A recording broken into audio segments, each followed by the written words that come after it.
saya terpuruk dan saya tuh hampir-hampir bunuh diri, depresi gitu ya, ngurung di kamar sendirian, nangis, stres, ngebayangin uang yang saya setiap bulan nggak tahu kemana gitu.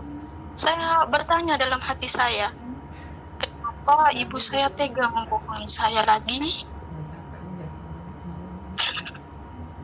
Dan setelah itu saya berangkatlah ke Hong Kong itu cuma 1 tahun nggak finish. Akhirnya aku berangkat ke Taiwan ini udah 1,5 tahun. Selama 1,5 tahun gaji saya tidak kirimkan ke Indonesia. Nah, saya benar-benar di posisi trauma dan saya takut uang saya habis. Saya bekerja di luar negeri nggak dapat apa-apa, Mas.